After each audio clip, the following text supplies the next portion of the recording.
we're going to be talking about the experience of going into a house for alms, and what's it like to eat as a bodhisattva in training. And gee, I realize my voice has lost a lot of volume. I kind of it's the effect of the dampness, and that's all right. Probably where the conversation is going to go today will be into food, because that's the purpose of the all these contemplations have to do with the monk needing to eat. So monks live under a very interesting set of pressures and conditions, and in order to get the food that they need to eat, they don't just sit down at the kitchen table and wait for the cereal to be poured in the bowl. They don't just walk into the restaurant and order off the menu. They have a different kind of conditions before we get to eat. So we're going to take the monk through that, and I never know where the conversation's going to go after we present the verses, and sometimes I'm the traffic cop. I get to tell, get to shade the conversation this way or that way, and pretty much I've learned to trust here that you follow it, because it's sometimes the questions are just kind of curious, other times the questions are kind of polite, nobody's really interested, but other times you just feel something swells up, and I think it's always useful and fruitful to follow that, to see where it goes. So my hunch is today we're going to be winding up talking about food, because as Master Hua said, my disciples, when it comes to the matter of food, really chi kui, he said, my disciples, when it comes to food, really take a loss. It's not a very good bargain in terms of the tongue to be a disciple of the Chinese Mahayana, because you start listing the things that you can't eat, right? This long list that, no, can't do that, can't do that, can't do that. So what about that? As we hear, I don't know who in the world would not have been very satisfied yesterday, but go down through a coastal Oregon town and you don't find many options for lunch. So what do you do? So that's where I think where we'll go today.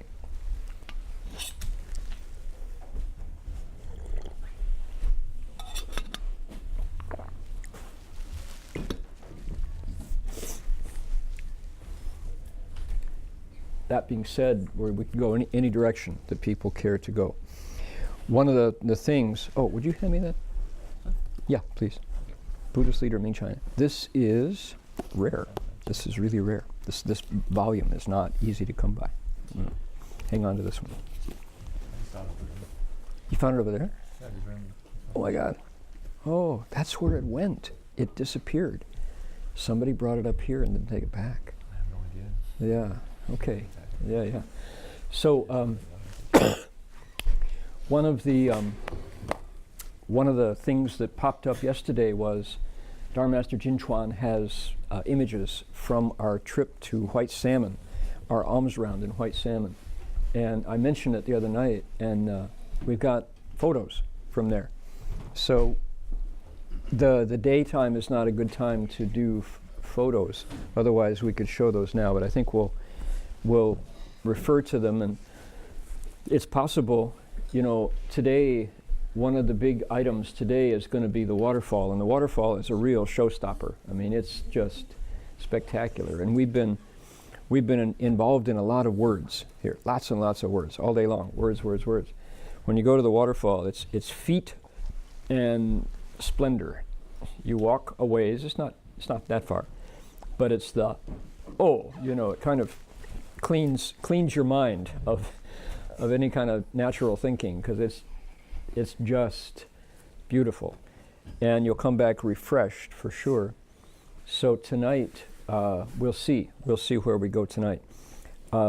If we are not finished with our topic this morning, we might still be on the idea of food-related Dharma topics, such as, what is a field of blessings?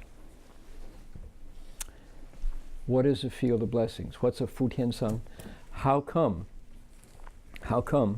the Thai monks, our Thai brothers in the forest tradition, report that they actually get tired of becoming merit machines?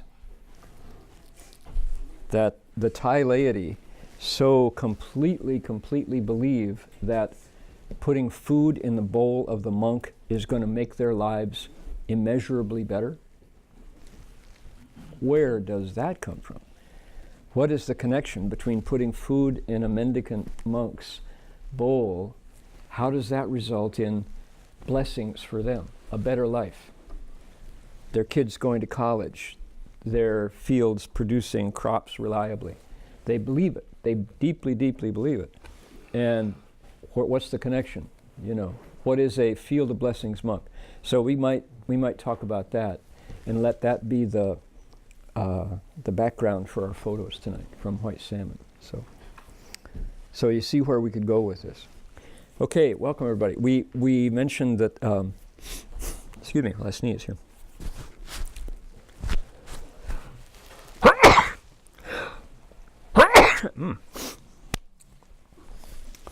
We're going to be talking about the monk or the nun or the bodhisattva in training, going into the kitchen today. That's what we're about.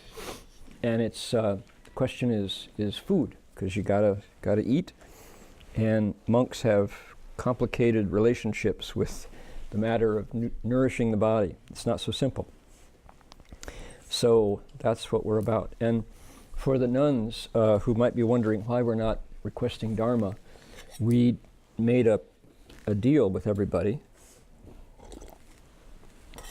that we would request Dharma once at the beginning and then once again at the end, and save about 10 minutes per lecture that way. So that's why we're not doing the Ching Fa every single time. Can we start with our invocation of the Buddha? Inside the front cover.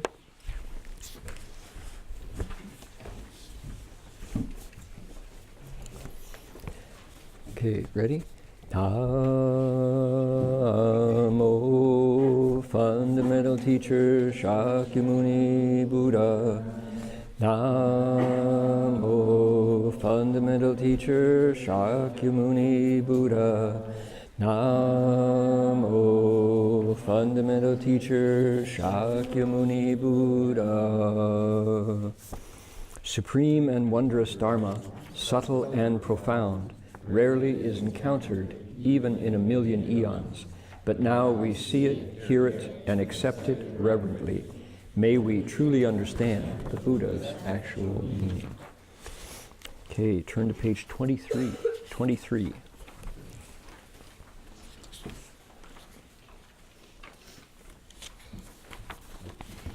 We have 21 verses to recite. We're starting with the city fortified by ramparts. He's come out of the forest where his aranya or his kuti or his monastery is located, and he's walked through these narrow dirt roads to come to the city where he's likely to find alms, where he's likely to find people who will feed him. So we'll start with the city fortified by ramparts. Okay, together, ready? Here we go. When I see a city fortified with ramparts, I think, may all living beings gain strong and firm bodies, their minds unwavering and true.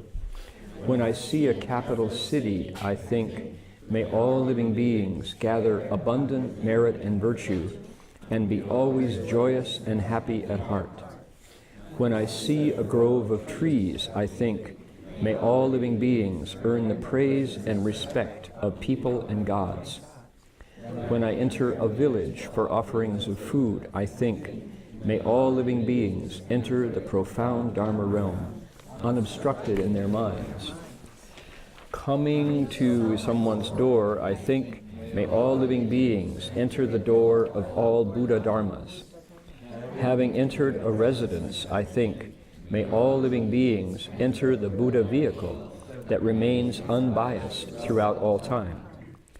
When I see a person who doesn't give, I think, may all living beings never abandon the Dharma of superior merit and virtue.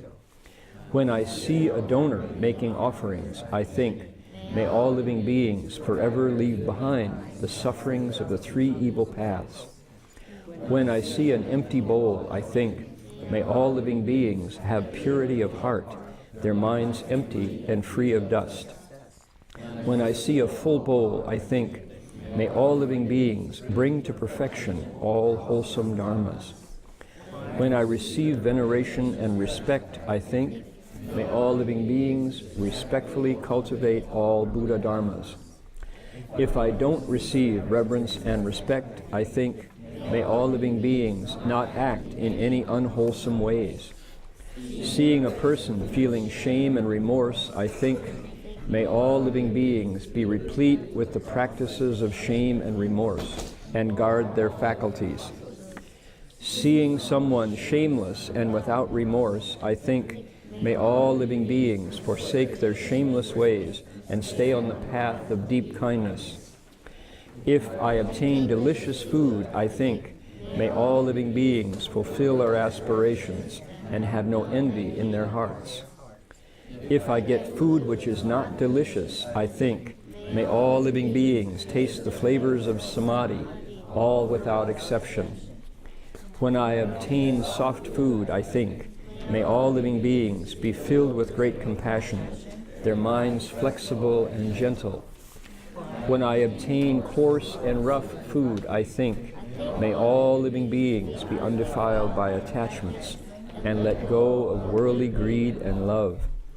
While I eat, I think, may all living beings take dhyana bliss as food and be filled with the joy of Dharma. When tasting flavor, I think, may all living beings obtain the Buddha's superior flavor and be filled with sweet dew. When the meal is over, I think, may all living beings have success in all they do and be replete with all Buddha Dharmas. Lecture on the Dharma, I think, may all living beings gain limitless eloquence and widely proclaim the essentials of Dharma. Last one, as I leave a house, I think, may all living beings deeply enter the Buddha's wisdom that transcends the three realms forever. Did anybody else pick up on take dhyana bliss as food and be filled with the joy of Dharma as what we do at the end of lunch every day? So our Jiezai has fa xi chung man. Let's see, Chan yue wei shi fa xi chung man. Those are two lines from the Avatamsaka Sutra. So this is, you never know when a piece of the text is going to filter its way into everyday practice. Okay, so we're back to page 23, and any comments on this? Having, listened to the sound of the Buddha's voice talk about how a bodhisattva goes to his destination for his alms rounds. We've seen him leave home, or her. We've seen meditation. We've seen preparing his body to go out, and we saw him on the road looking around and noticing everything that he passed, and then leaving his own ripple, his own blessing to the universe with each situation. We saw him encounter people, or her encounter people. This is last night. And all the different kinds of people, including kings. And the bhikshu, has access to the king. They can sometimes go into the royal palace. That was the case with the Buddha and his disciples himself. So now he's getting close to his destination, which is where food is going to come from.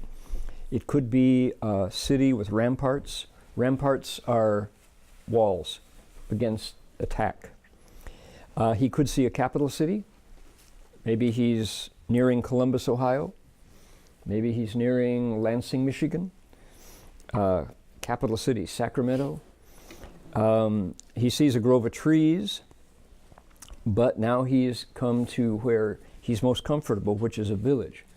People who live on the land. Never forget Ajahn Viradhammo's story, one of the senior monks in the Thai tradition, who said he was a brand new monk, and I think people have heard this story, heard me tell it, because it's such a great story. He said he was barely able to hold his robes together. He'd been in Thailand for 3 months and got ordained and was maybe in robes just that long, and still had trouble, walking without dropping his robes and things. And his skin was sunburned because he's originally from Lithuania and lived in Canada, and he's just this pale-faced kid with red sunburn. And he's got his robes and his bowl, and he's walking along the little trails between paddy fields. Anybody who's grown with rice, and there's little packed dirt paths in between the water, and a paddy field is water with rice growing up out of the water. The water is this deep, and you got to walk carefully.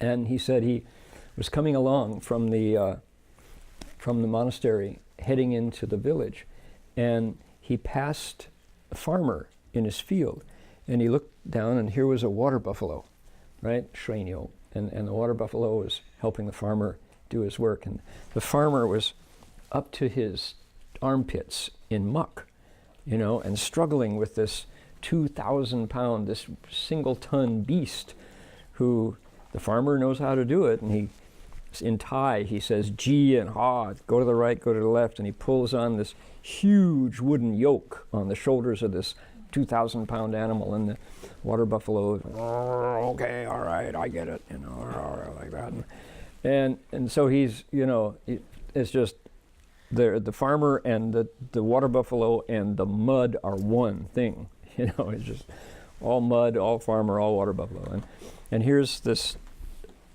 Canadian monk feeling very much like a pretender, like a wannabe. He doesn't feel zuzai in his robes or with his bowl at all, and he's trying hard not to fall into the paddy field. That's what he's concentrating on. And the farmer looks at him and stops everything and puts his palms together and kneels down like that. Does a Y the way they do in Thailand. And suddenly Bhante has to get some deportment and feel, worthy of respect. So he continues on, and he sees the farmer climbing out of the paddy field and running over to his tuk-tuk, his little motorized three-wheeler, and go off. And he takes his trail and goes around and comes into the village, and he sees the farmer, same man who he saw 15 minutes ago, 20 minutes ago in the paddy field. The farmer has used a hose and cleaned all the mud off, put on clean clothes, and he's standing there with his wife waiting for the monk to come by so he can feed him. And Ajahn Viradhammo said that he felt so humbled by this, because the man was in the muck growing the rice while all the monk had to do was walk along, and struggling with this huge animal and all the work and all the dirt so that he could take the rice and then have his wife cook it and have it ready, and then show up all clean, ready to hand him the food. And number one, it really gave Ajahn Viradhammo a boost to his Bodhi resolve, because he thought, this is why I'm cultivating, so that I can sustain the faith of people like this. The farmer was operating on pure faith that if he did this, if he took the food and had it ready, steaming hot, white rice for the monk, that his life was going to go smooth. His life was going to be better.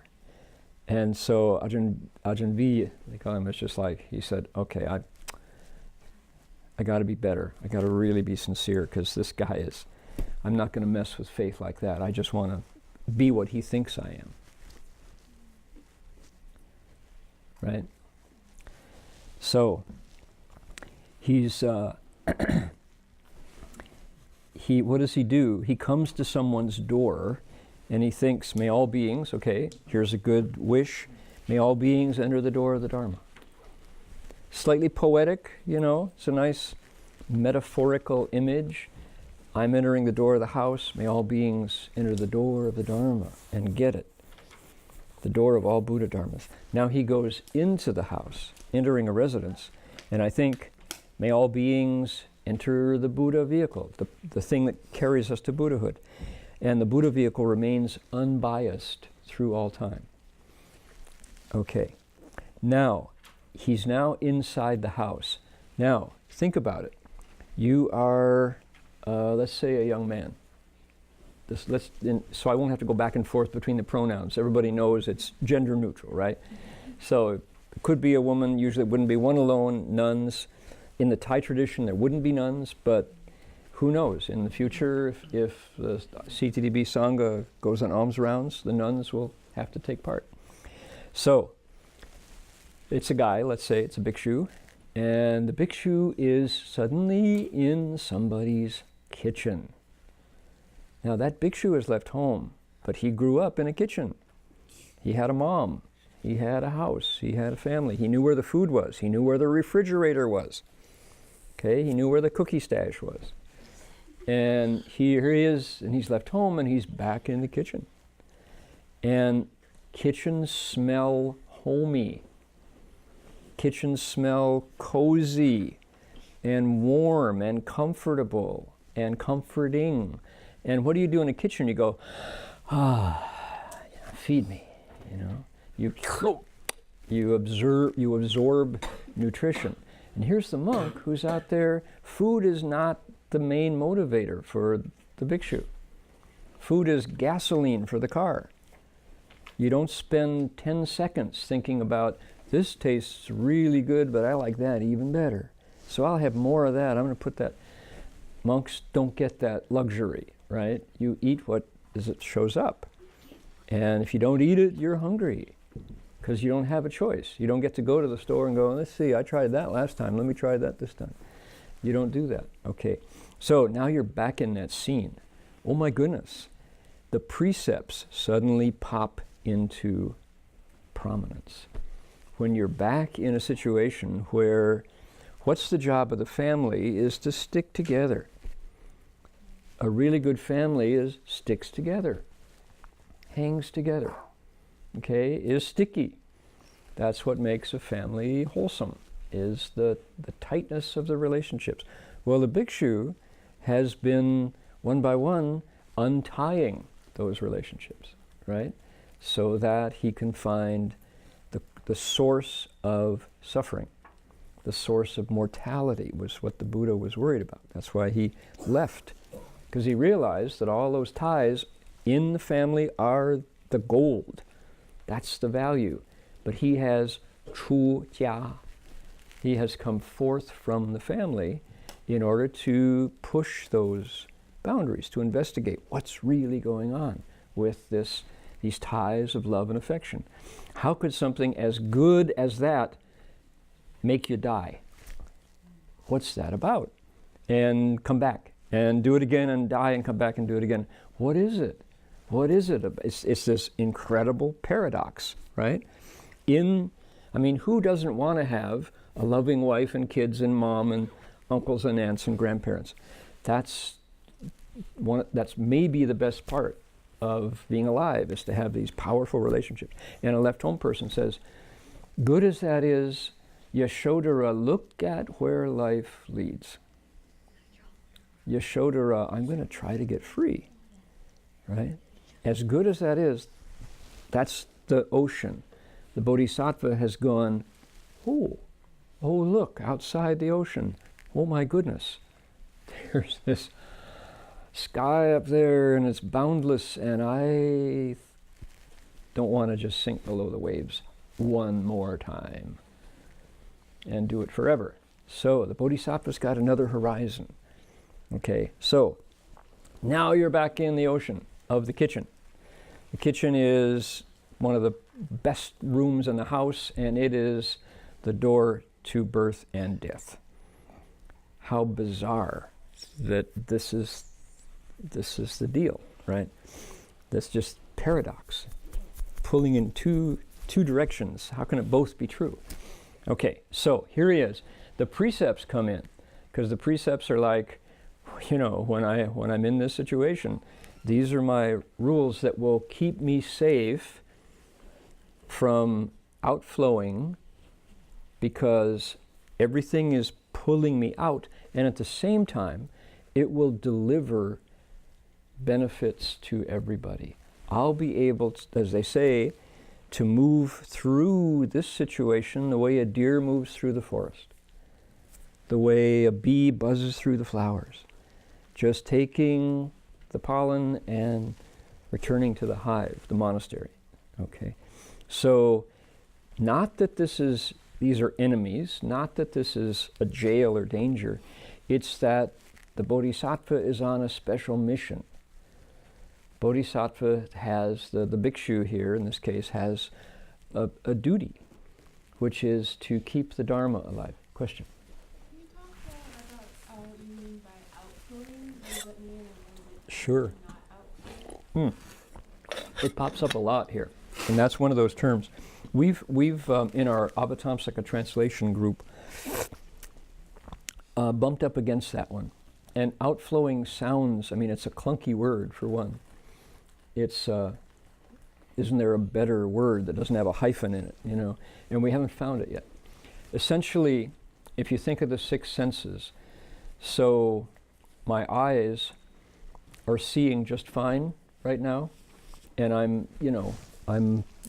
looking left and right, seeing how people are paying attention or getting it or not, or any hands up like that. And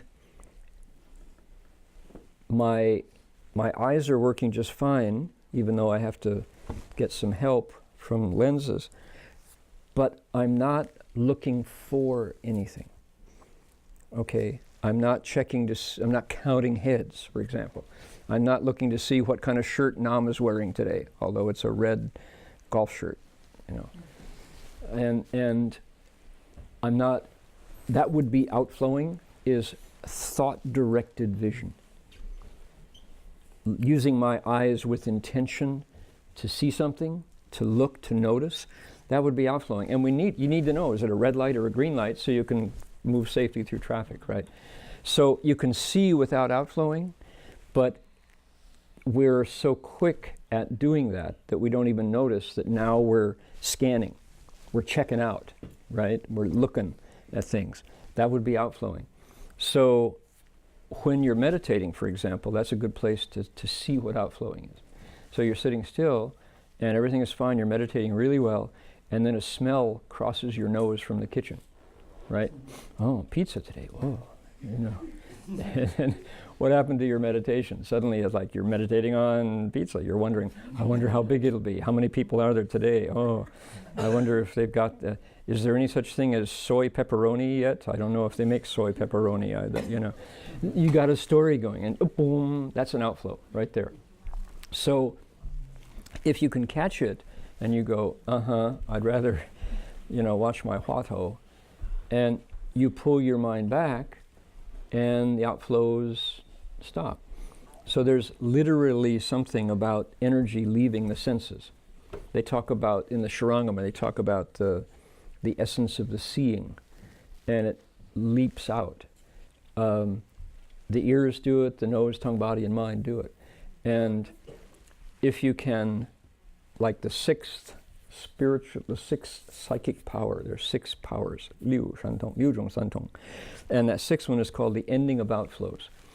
And a Buddha, they say, can manage that 6th one where all outflows completely stop. And your energy is contained and sustained. So it's to be able to go through here, the perfect situation. The bhikshu in the kitchen can be right next to, a Christmas ham or a mince pie or plum pudding. My grandmother made plum pudding, in Sherbrooke, Quebec, and oh, that was just about the best.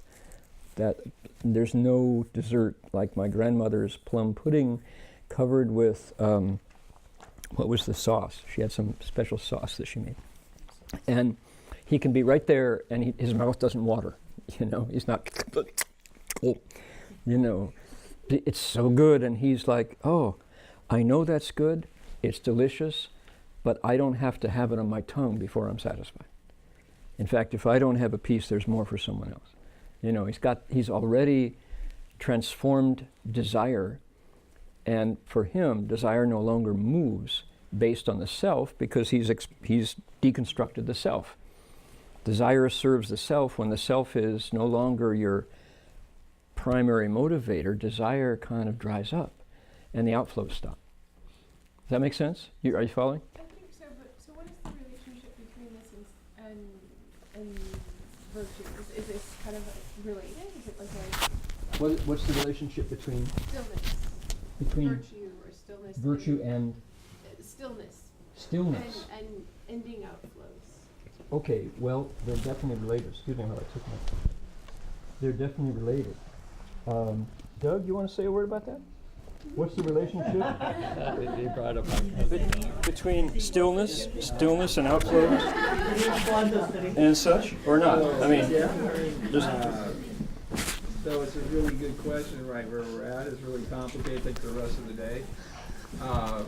But remember that we're talking about a goal here. I think it's really important not to make the ideal that we're talking about now be what it is that you're trying to compare yourself with. Or then you have something you're trying to be that's another identity. So be very careful. We're just talking about a process towards something, not a goal that you are judging yourself to how still you are, because then the stillness is another identity. It's not an actual stillness, it's an identity. Virtue is another identity you're trying to become. It's not a virtue, it's an identity you're trying to become.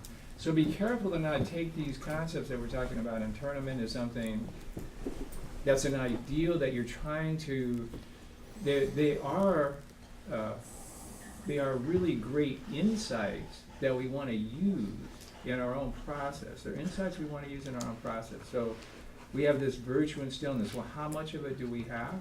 We have how much we have. I mean, each one of us have a certain amount of stillness and virtue, and obviously that we're all up here together, we all have some affinities with this, and we have some interest in developing that ground of using our awareness in that kind of way.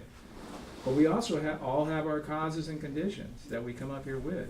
And they're not going to just go away. We're not going to come up here and kind of leave and all the causes and conditions are gone. We have to take what we get here in terms of the amount of virtue we get and stillness, and then take it back into the causes and conditions and transform them. You can't jump from, one of the most frustrating things about a retreat like this, or going in retreat or any retreat, is you have to take yourself back into the same causes and conditions again. And so the trick is how much of the ground of that you can develop here, that then you can take back. Because if you think of that as something that's separate, your meditation is something that's separate, then what you're using all the time in the cause and conditions. And it's very, very frustrating. And in fact, you get really irritated. And then you can want to try to get rid of all your cause and conditions and have some ideal that you want to try to do that, and that doesn't work out very much either. So does everybody, so what we're trying to do is watch this issue of outflows. Just watch it in yourself. Of course you're not going to have no outflows. That's hilarious, okay? But you're striving to have less. And you're striving to observe your mind in a way where you can observe the outflows when they occur. And I think if you observe that closely, you'll see there's certain things that each of us have certain habits that are stronger than others. And we tend to judge each other, and we really like to be with somebody who has more outflows in the ways we don't have outflows, because then we're better than them. So, somebody has sexual outflows, but they're not really interested in food. So then, that guy's a real foodie, but I don't have any outflows like that. I'm much superior to.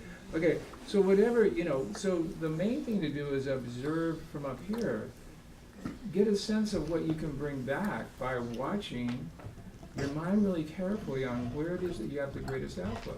Some people have great outflows in the kitchen. Some have great outflows in games. Right now, a lot of people have great outflows in all kinds of social media stuff. So the principle is that if you can learn to use the mind and observe that, then you can catch it and create a freedom of mind from moving in your habituation towards having these outflows. And then as you can less and less do that, then this ground of, the ground of using your awareness in a really good way can happen more and more and more, because you have the energy or the awareness of mind that's available to attend to things with that kind of concentration, rather than have it go out and feel tired all the time. How do you know you have outflows? You're constantly tired. You have no place that you can settle in your own awareness and be relaxed and comfortable and really aware. Instead, it feels like you're like right at the brink of boredom. You're right at the brink of tiredness. You're constantly being overwhelmed. That's outflow. That obviously there's a lot of outflows there. So anyway, versus kids who seem like, really young kids, inexhaustible energy until they just fall on the ground and sleep. But then they're up again. It's like, the world, And that's fullness. But if you notice that there's a certain kind of, to all these kids here, there's still a certain kind of virtue, because they haven't gone through that little problem with that chemical thing, that adolescent chemical problem. So remember that as soon as all these kids right in this very room go from the kind of use of energy, see, they're not really collecting right now. There's still enough purity and there's still enough goodness, kind of basic, that even though there's a lot of outflow, it's a little different. As soon as they go through that process, oh my God, what you're seeing now will go through an amazing transformation. And unless there's a transformation of the mind that goes along with that, and Tribhu used to say, the problem isn't the students or the adolescents, the problem is the adults have given up the place of, in a skillful way, teaching the younger people and adolescents and post-adolescents from their own model of their own life, a way of life that will harness that energy for something really good. It's the adults' fault. I remember I was sitting with him and the Dalai Lama, and they had a conversation about this. That was interesting. The conversation between the Dalai Lama and Tribhu on this issue. What happened to what's happening with youth, and it was around this issue, right? It's the adults' fault for not modeling something. And he was saying it's not telling kids what to do, it's skillfully leading them through your own lifestyle, your own process, towards harnessing that. So if they don't make that transformation, then what you're seeing now in the kids that actually has a feedback loop starts getting drained out really quickly.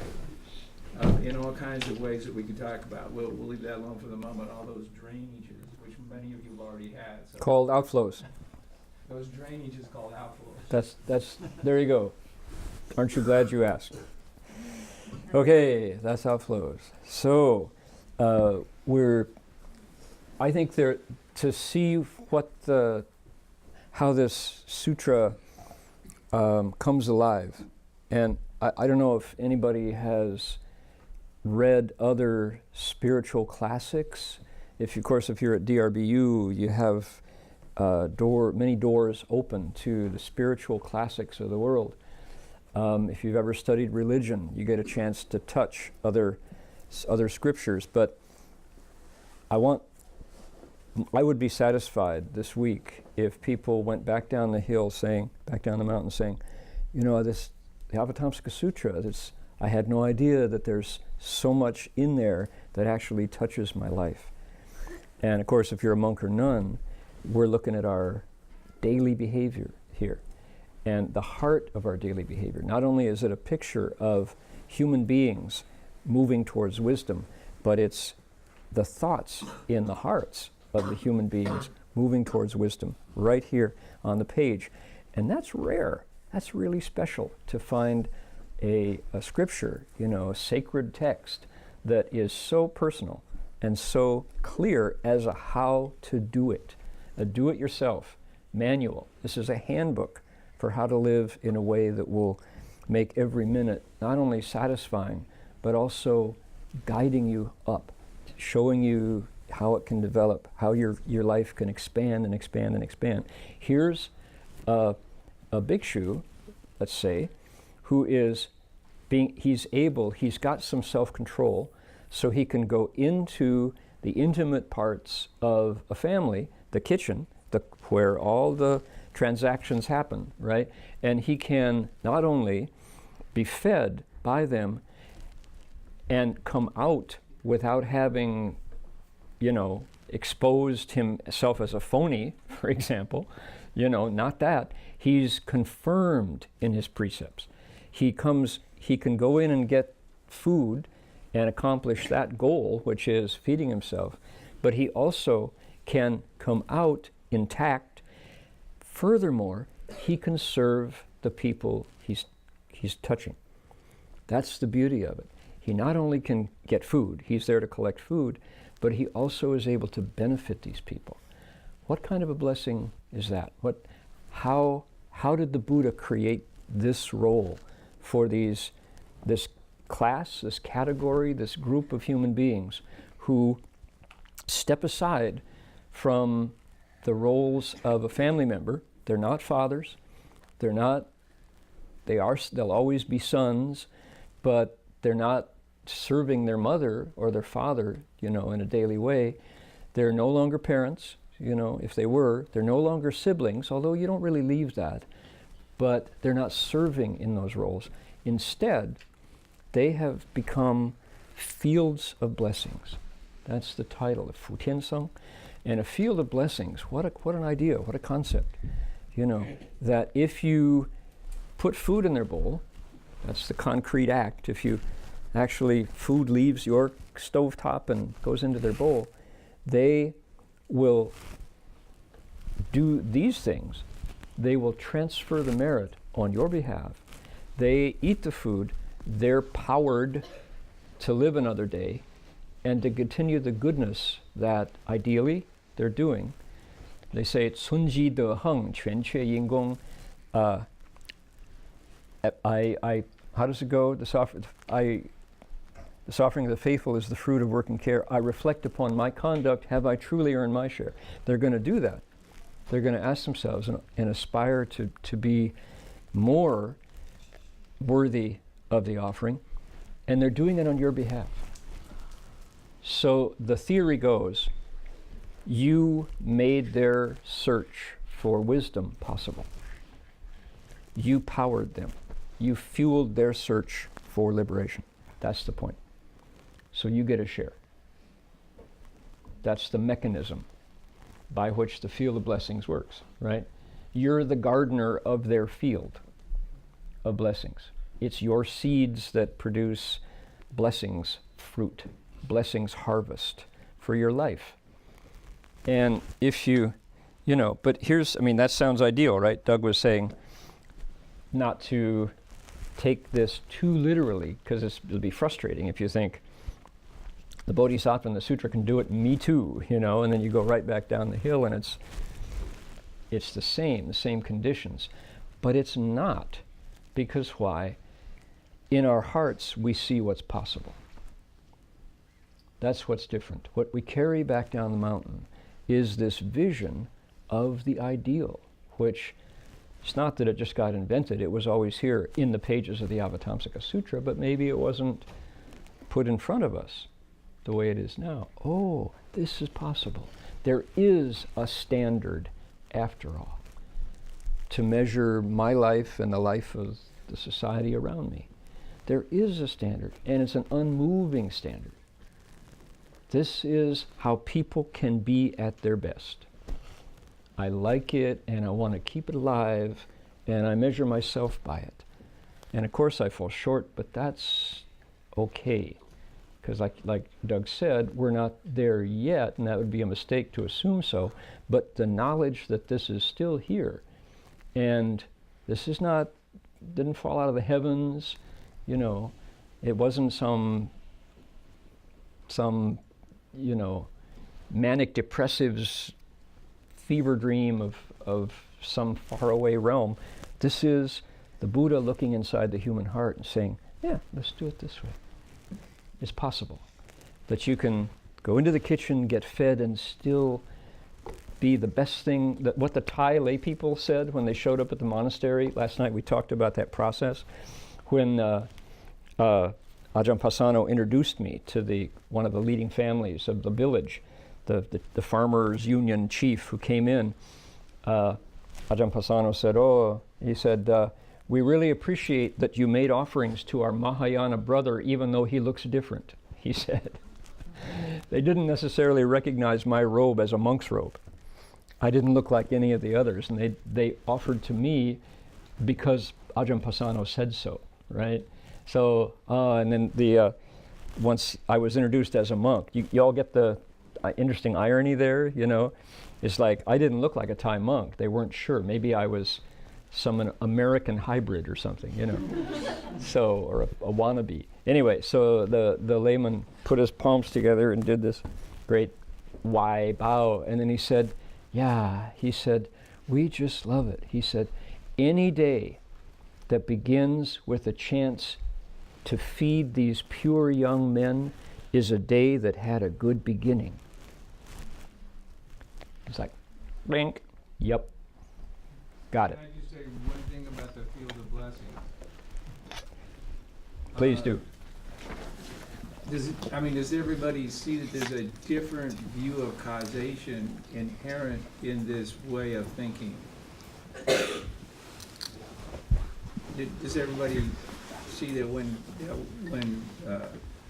as I'm sure talks about a society that actually assumes this, that the society that assumes this already sees causation in this really complex way, which is not just materialistic in a scientific, technological way, but like looks at causation across literally probably hundreds of different fields of causation, so that moving that oxen, the weather, the day, the will of that oxen, my family's interaction, all of nature's interaction, everything's involved in that.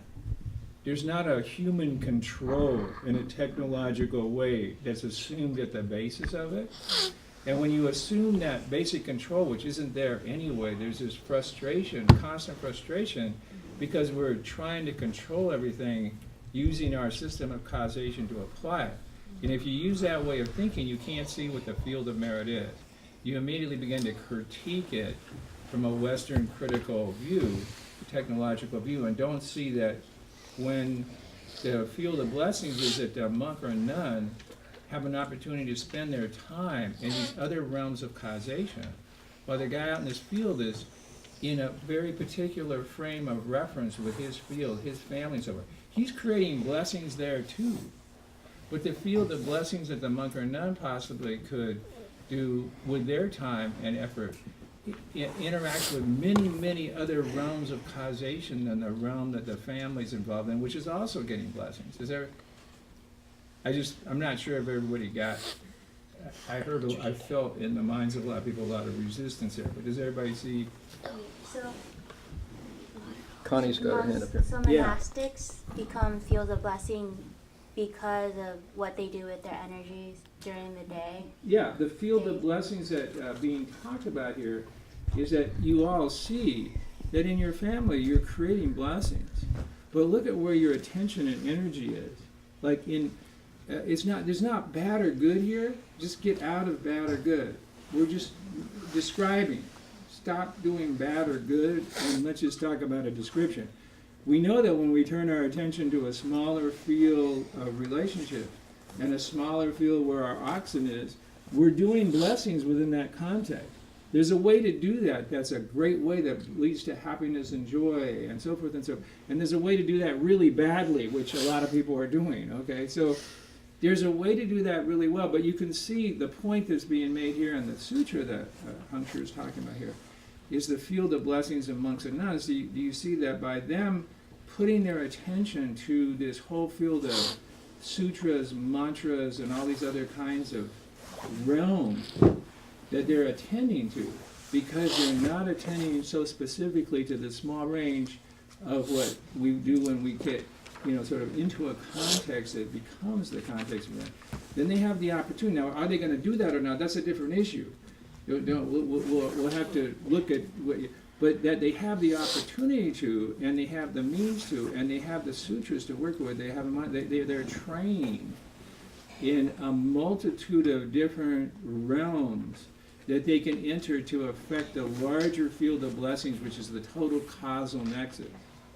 You have to step back and look at the total causal nexus and see how many levels of causation are happening and how the monks and nuns in their training are able to operate within those in a way they can put their attention to those. And neither one is bad or good. I mean, let's stay out of that entirely. We're just trying to understand what's being done. Let me illustrate while Doug takes a breath. I cut right in there. I got plenty of breath. I know.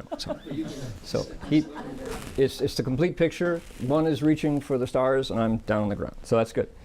One of the things that I think the Thai layperson, the farmer in the field, expects of the monk whose bowl he's filling with rice is that the monks regularly talk to the gods.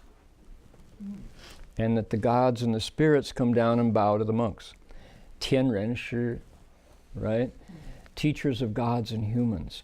It's totally in the larger causal spectrum of the Thai Buddhists' belief that the monks and nuns are not, they're much more than this physical body. And so I think when they say, I'm going to feed the monk because I get good stuff from that, that includes the idea that invisibly, there's going to be a blessing in a bigger realm, so there's an overlapping field of causation. Now, I don't see those things, but essentially my faith and what I've learned tells me that's probably the case.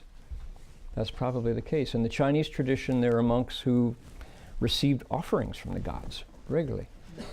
And, that's complicated. As soon as you think you are one who's, getting offerings from the gods, chances are you've lost it. And that, for example, Weito Bodhisattva is there to protect monks who are doing their work, doing their job.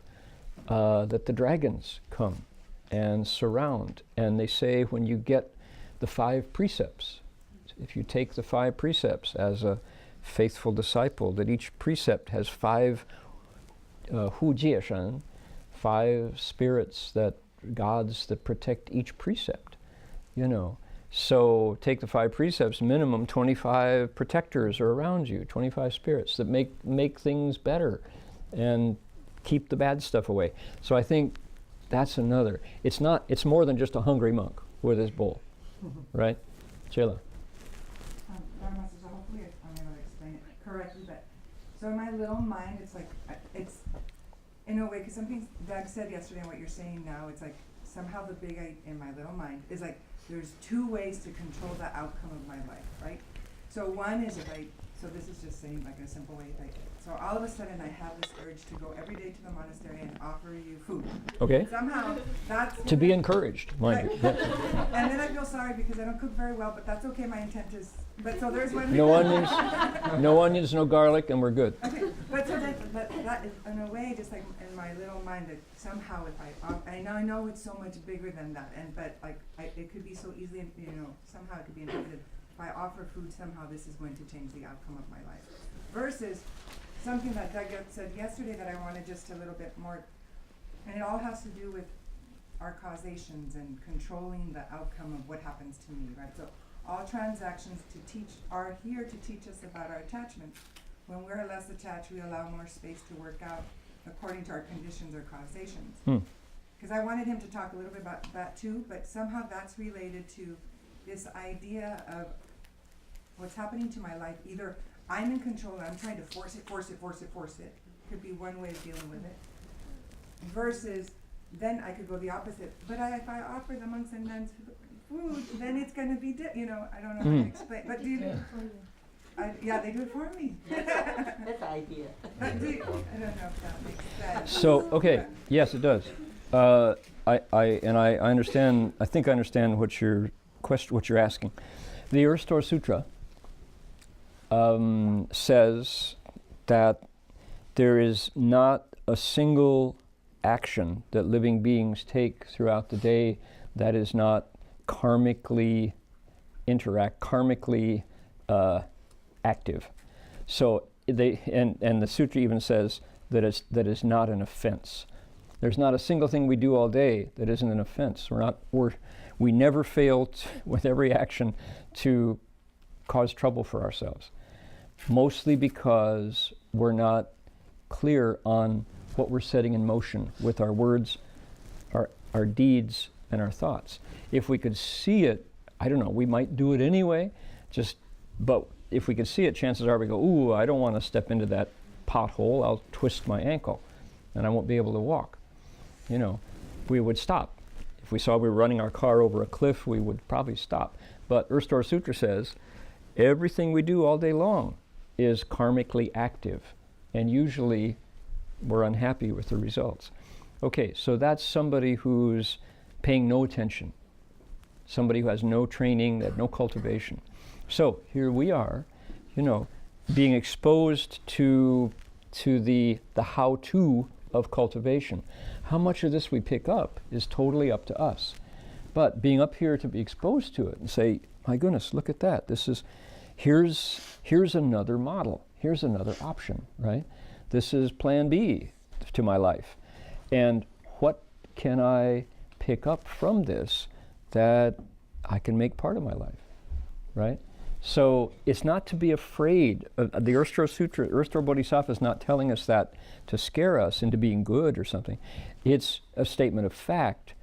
And the question is, do we recognize that we're floundering in a deep ocean with a risk of drowning?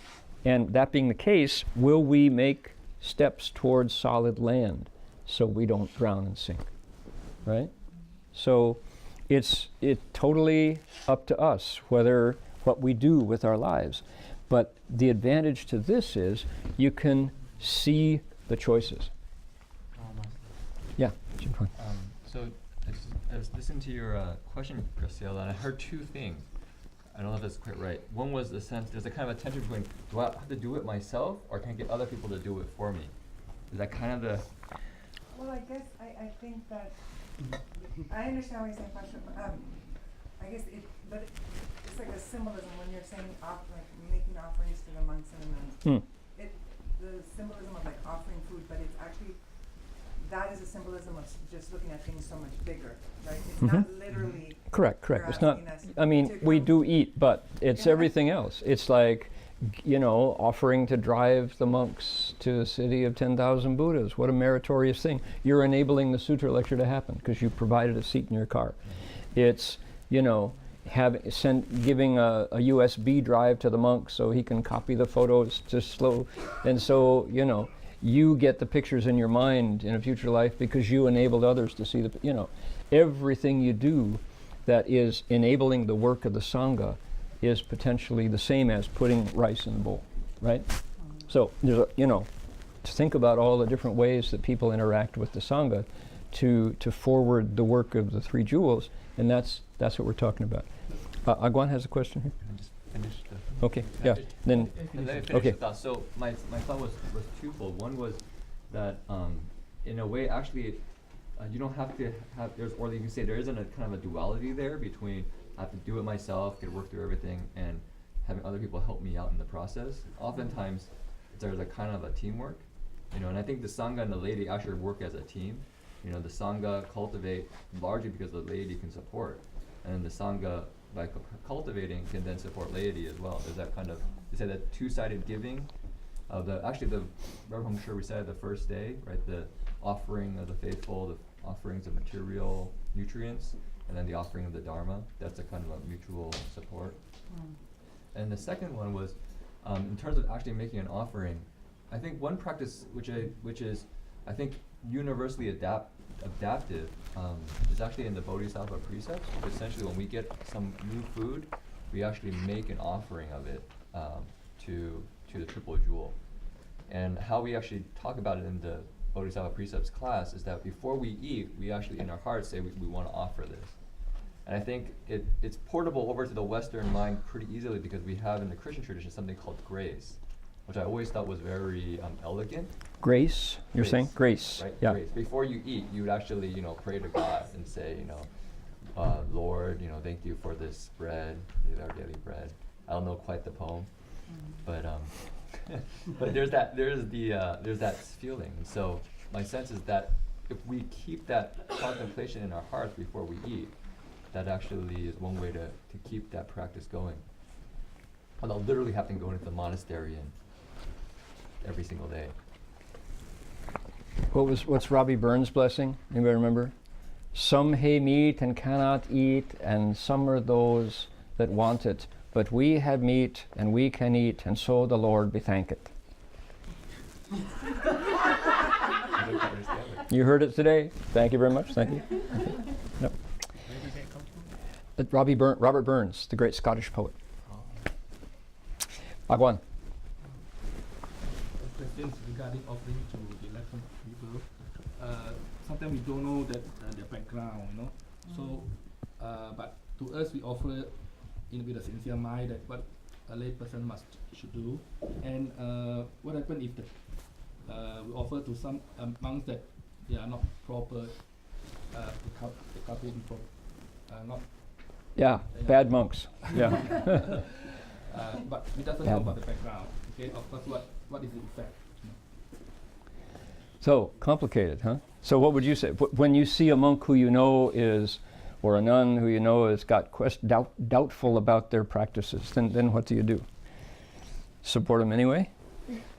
But if that we doesn't know, for example, Theravada monks, we just line up and then we just offer, but we don't know about their backgrounds. So you say you don't ask, you don't inquire. Yeah. Yeah, because so there's a line of monks coming by, and you've got the rice, and there's 10 monks walking by in file. You make the offerings impartially, you make the offerings all the same. Could we have, because that is kind of a new practice for many people, maybe a list of appropriate ways to make offerings to that monk. Don't forget that BMW we talked about the other night. Hung Lai has wanted a ship for a long time. Hung Lai always wants to put a Bodhimanda on board ship. So anybody wants to, yeah.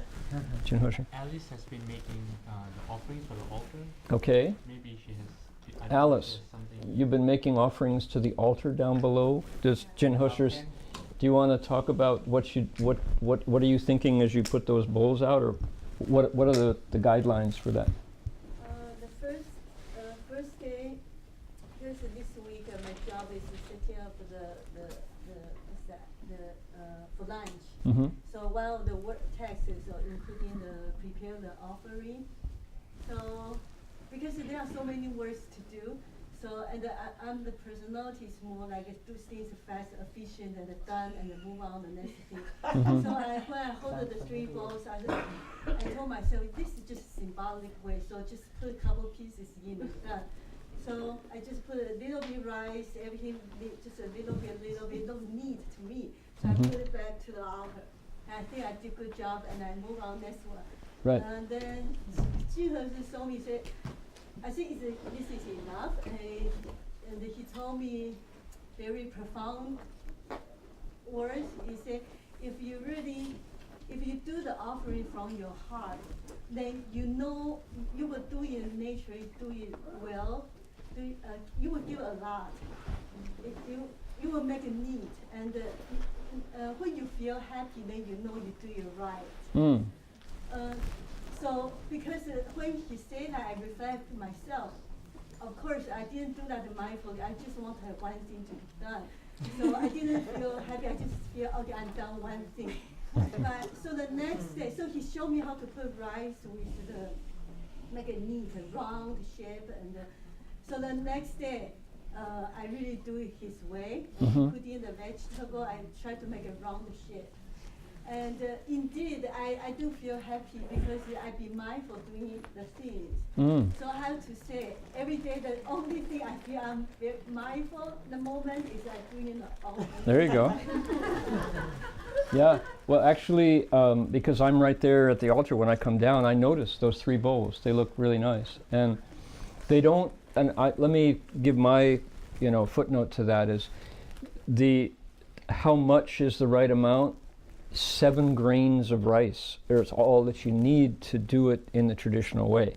Of course, that's a tiny, tiny amount, 7 grains of rice, or like a thumbnail size of bread, or a tiny chunk of a noodle, It's not the amount, but since we have such abundance here, to make a nice bowl size amount is very nice. Today, everybody, when you get a chance, do they look good today, Alice? Are they? Okay, yeah, so we all go by, take a look at the altar down by the half can, you'll see what we're talking about. The bowls are kind of big for offering bowls down there, but they're fine. They're all right. A little bowl is plenty. Little, what an offering bowl looks like. They're the standard thing. And it's nice to have plain grain, not like the Buddha's not a gourmet, It's not Alice Waters is the Buddha, and he's checking to see, hey, you left out the spaghetti part. Where's this, The Buddha's not noticing that it's just plain grain, and then usually an odd number, 3 or 5 sometimes or more, not 2, not 1. 1 is okay if you must, but plain white rice, noodles, bread, whatever, corn, polenta, whatever it is. Then 2 accompanying bowls of whatever you got, vegetables, spaghetti, whatever it might be, sushi, and that's fine. But what Heng Sure was describing was do it with care. Do it the way you'd offer to your own mother, if you were feeding her, and then that's done right. Yes, sir. Omar. Do you eat the food afterwards? Yes, we do. Yeah, after the offering's over, the offering bowls usually get put back into the main, the main stuff. And there are people who maybe superstitiously feel like that food has got a whammy on it, and so they want it, Oh, it's been touched by the Buddha, it's got special. And from this generates a whole bunch of funny ideas and customs and superstitions and taboos and, when Marty and I were doing our pilgrimage, if people came out, we always made a point of doing the offering all the same. And we would take, somebody offers a loaf of bread, we open it up and take a piece and go out and do the whole program for the peng bird, Da Peng Jin Shi Niao. This is a story within a story about what the monks and nuns do when they're going out in the middle of the meal offering, and we offer up food, and we designated a corner of the Plymouth, our car, as the place for the offering, and sometimes it was raining cats and dogs, just raining, and we would be inside the car, huddled in there, shivering and wet, and take a little piece and roll the window down and put it up on the rain guard on the roof of the car, and put it up there, and seagulls would come by and grab it.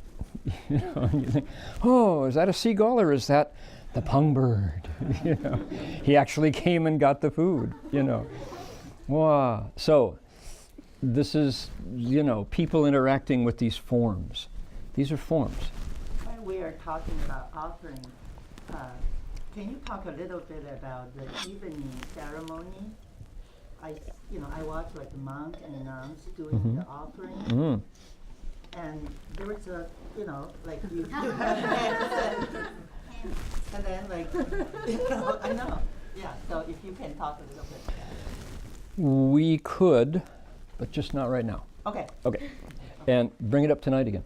Okay, let's talk about it, because there's a lot of interesting, not only information but principles there, and that's a really good topic. I'd like to stick here, but don't forget that, right? So, I think we just had Alice describe the physical offering that goes out on the altar. That's another realm of causation that depends entirely on the Buddha's description of interaction with invisible beings. I mean, the Buddha you could say, is an invisible presence, an invisible being. There was a historical Buddha. When any one of us wakes up in the room, there's one more, Buddha in history. So existed, breathed, lived at this time, entered nirvana at this time. But if we're in between, either before or after the time of the Buddha is an invisible presence. But we still interact with him the way religious people of all descriptions interact with the Lord on high, or however you call him. Is it Ahura Mazda if you're a Zoroastrian? Is it the Prophet Muhammad, blessed be his name? We're spiritual presence. And okay, so you think that's a lot of airy-fairy, I'm kind of tired of this by now. You think, okay, go climb up on the Sierras, and above the tree line, pitch your tent, and watch the sun go down, and see where your thoughts go. When you know that you're exposed to all the creatures of the wilderness, and who's protecting you? Who is guiding you? And suddenly you realize, gee whiz, the invisible world is a real presence. And our thoughts turn to protection, turns to glory, splendor. Some people are just moved by nature to the awareness of some huge, powerful, creative spark. Where did it all come from? So, pre-industrial humanity, before the electric light, it was much easier, I think, to have your thoughts move into a realm bigger than simply the commercial world. And what has happened with our electronic servants to pull us away from that? You're going to spend your whole day on your screen and never miss the world outside, So that's another story. But just to say, we're talking about a field of blessings who puts us, the Thai layperson, the people who bring food to City of 10,000 Buddhas, they're thinking this monk or nun has access to other realms. And I can touch it with my support of their lifestyle. I would do it myself, but I got too many kids to raise. Okay, how does it get so incredibly complicated? Ajahn Pasano is what's called a forest monk, all right? He's the abbot, he was the abbot for years of the Thai International Forest Monastery, Wat Pah Nanachat. And to be a forest monk, you need trees. You need a forest to have forest monks, right?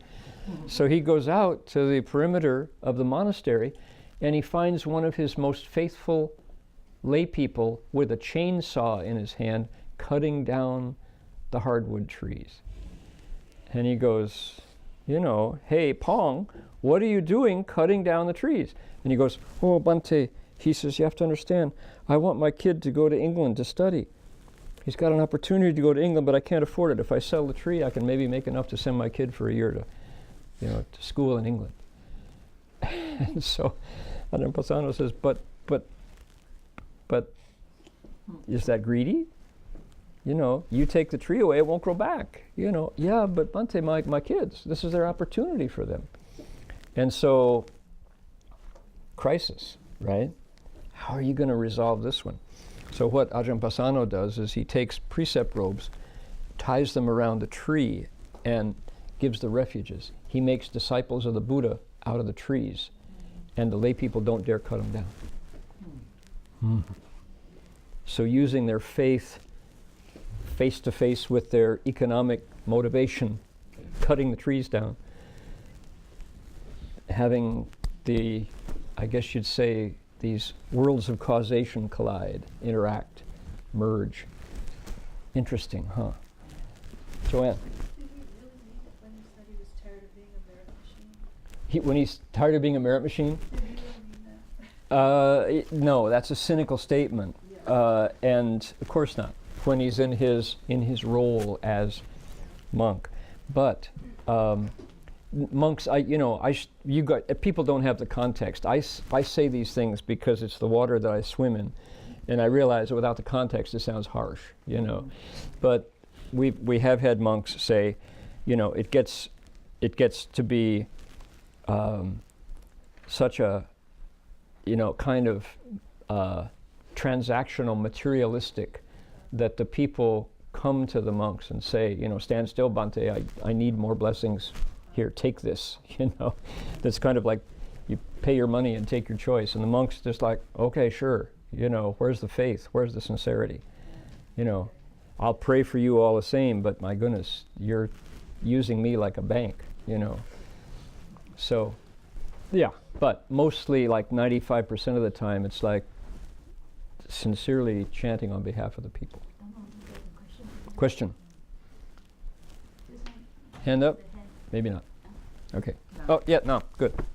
Professor, the merit and virtue usually go together. You explain a lot about merit. How about virtue? Can you say a little bit about that? Yesterday we spent nearly an hour down in the greenhouse, in the hothouse. That was a hot house, by the way. The greenhouse was a hot house.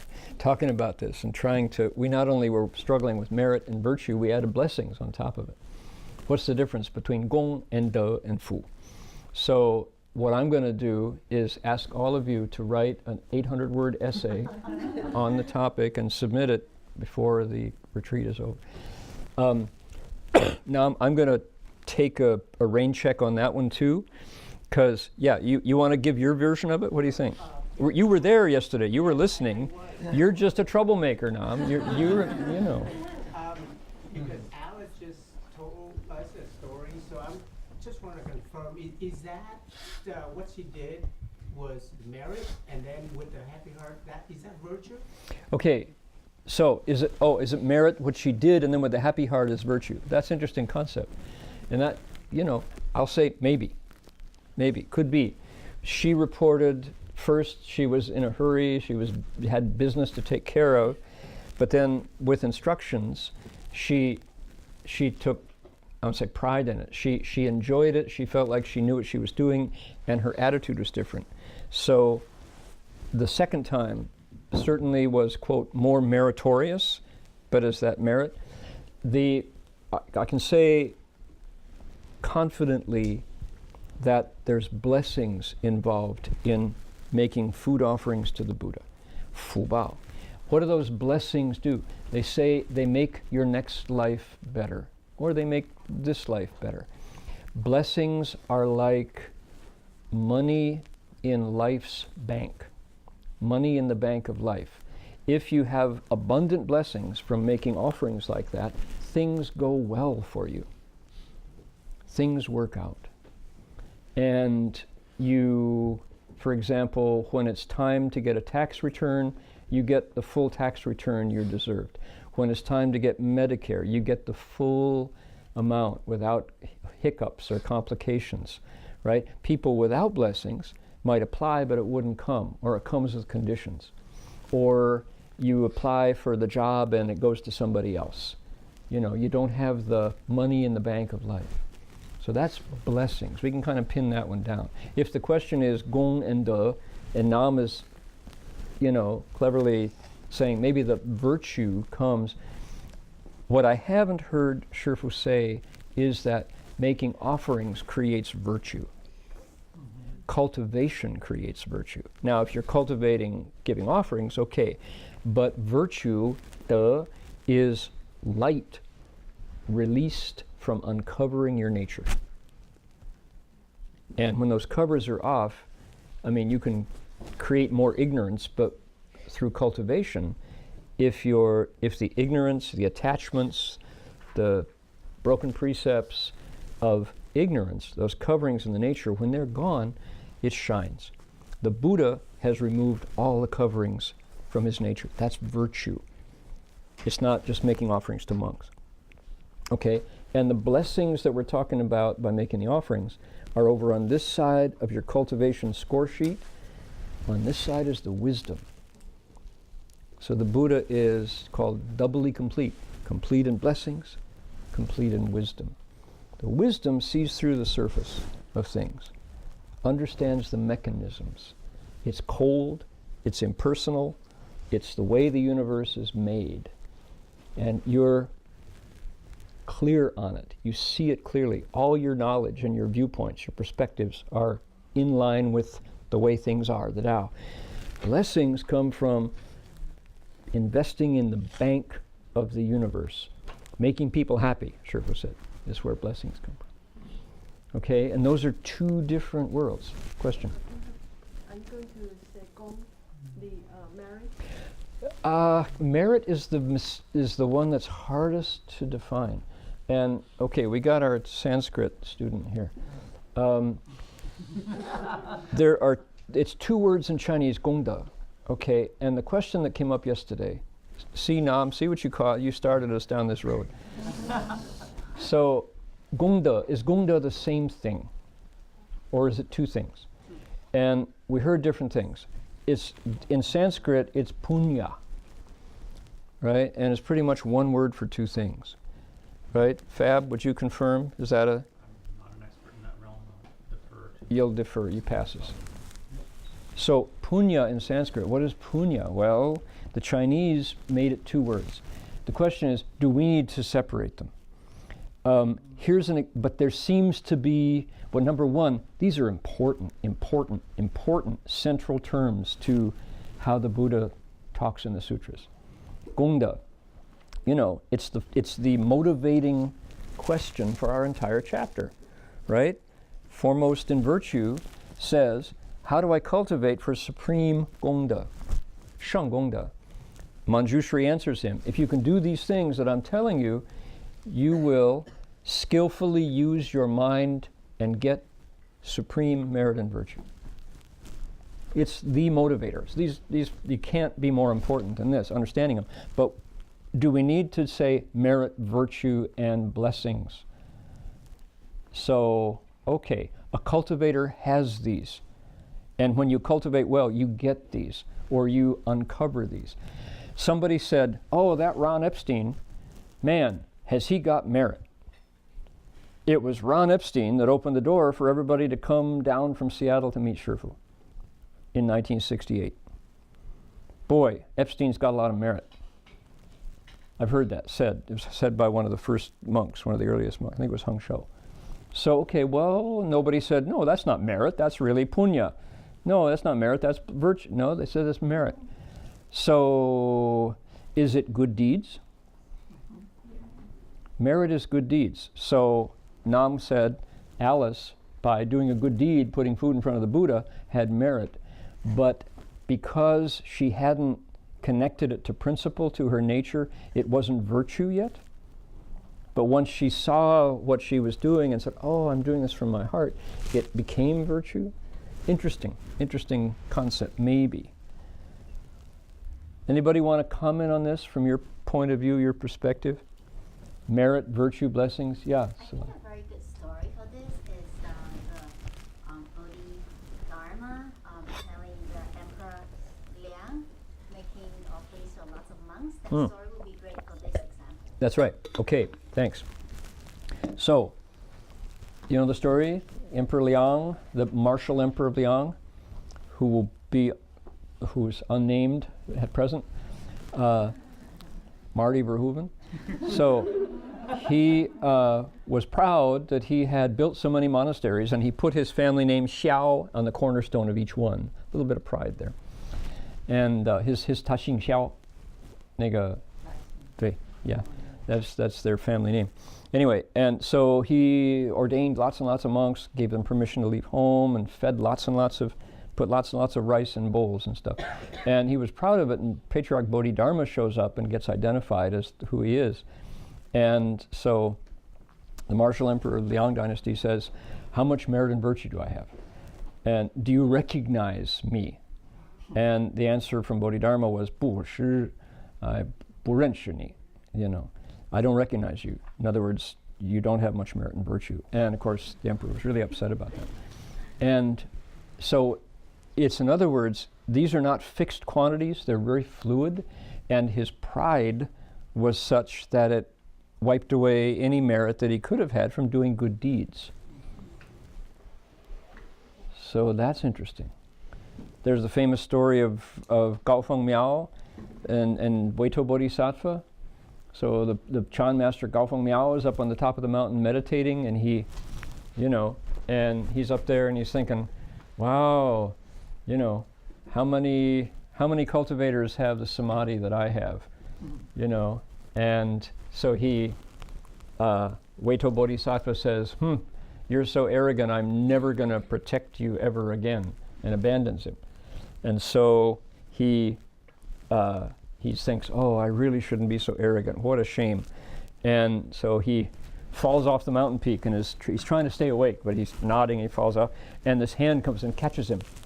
And he says, who caught me? Who saved me? It is I, Weito Bodhisattva, who saved you. But I thought you said you were never going to protect my Dharma again. He said, that thought of repentance restored all your virtue. So you're worthy of being protected again. So it's a very fluid quantity, this thing called gongda, merit and virtue. I'm upfront about saying I don't have a real handle on punya and virtue. Blessings seem to be easier. Blessings come and go. You can squander your blessings. 受苦是了苦，享福是消福.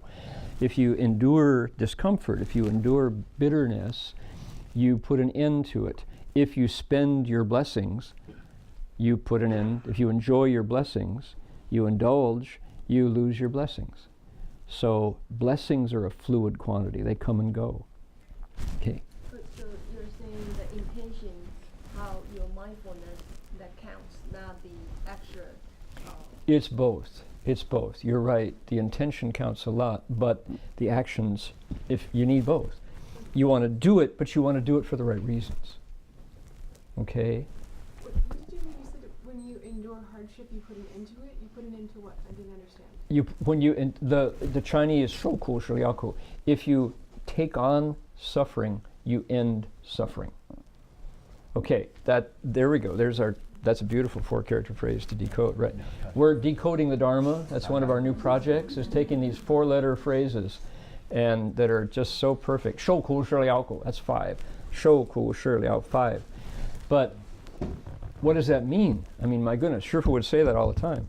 And then it has a parallel, 享福是消福.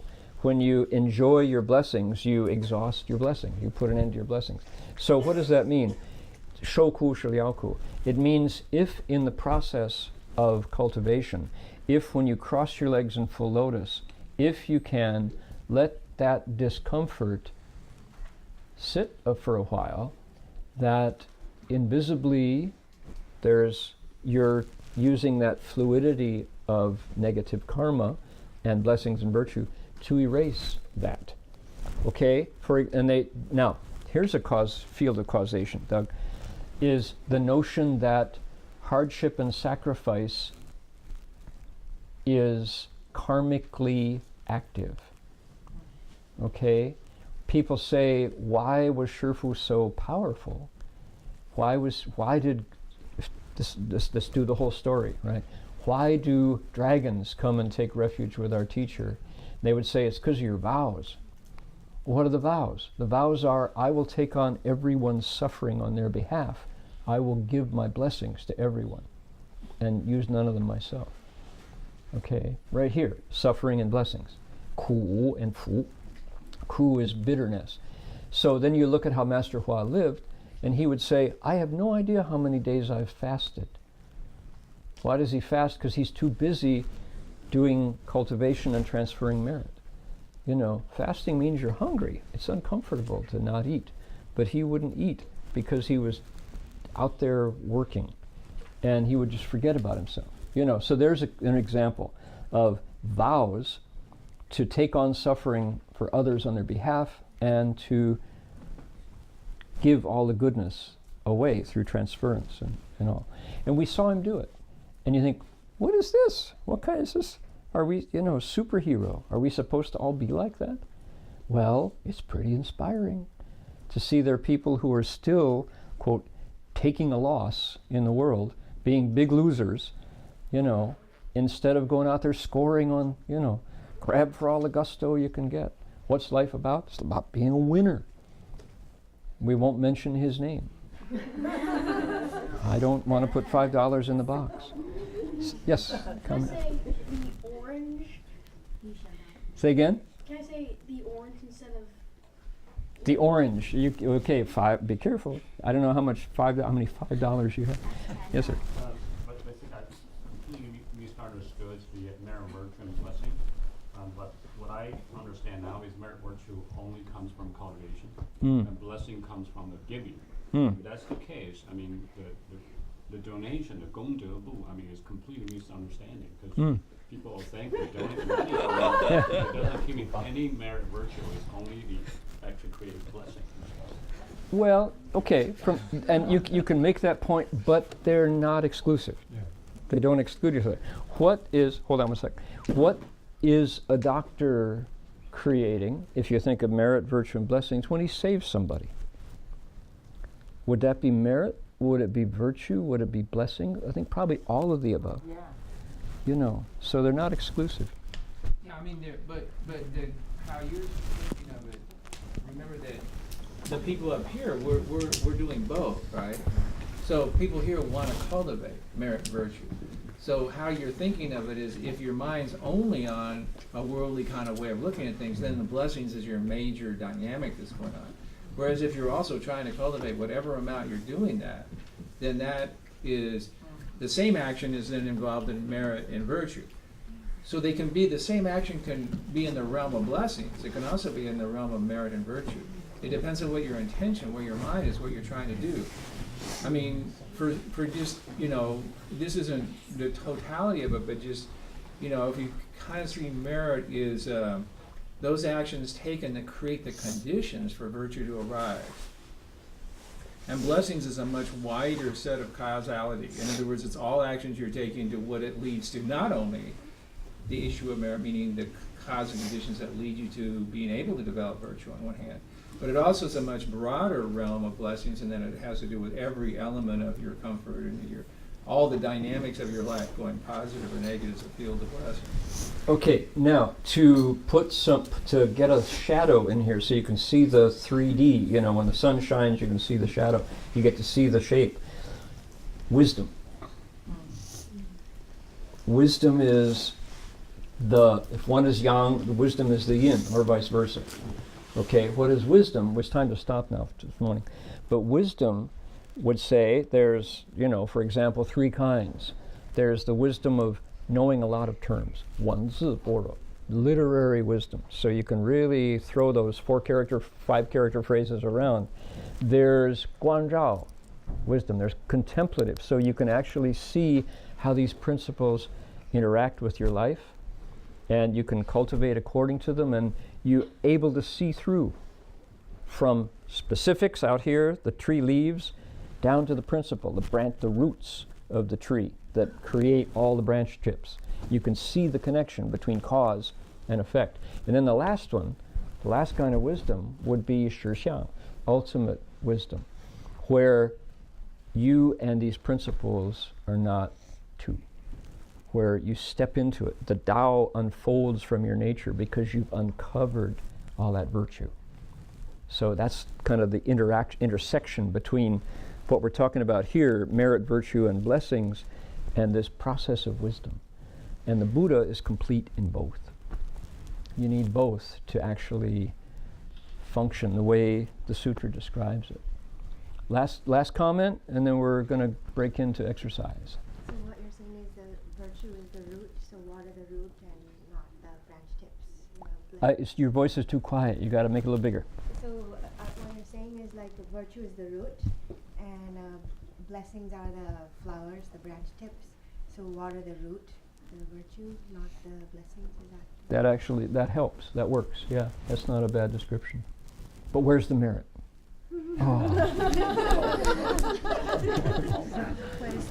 Maybe it's not two things, right? Yeah. So yeah, punya, Sanskrit, gongda in Chinese. So sometimes the literal translation is, the word for word translation is overdone, that we can happily make it one concept. But then it's alive, it's living. What I got from this discussion today was just the fluid nature of these things, that It's ongoing, and it carries over lifetimes. So, last comment. Sherpa would say, what is it that takes you out of the human realm and puts you in the heavens? Blessings. The gods have more blessings than humans do. So, let's take, bless his heart, Bill Gates. All right, Bill Gates, no matter what you think about him, he's doing a lot of good with all that money. He's the number one name still on that list of 8, you know. And could it be that Bill Gates, and we won't ask him, we're not going to pursue it, but suppose he was a deva who lost blessings and came back down to the human realm, but still carried with him a lot of his habit energy. So here he is at Harvard, and he's a really good businessman. His technical chops are good, but Microsoft products are pretty funky, you know, and yet he was a really good businessman. And so all that energy of blessings made him the richest man in the world, you know. But he's maybe a failed deva, you know, maybe, or maybe he's on his way back up. Maybe with his philanthropic activity, getting all the rich people to get their money, he's heading back to the heavens because of his blessings. So think about that. We've only talked about humans, but put it in a bigger scheme. Okay, Aum Mito Pho.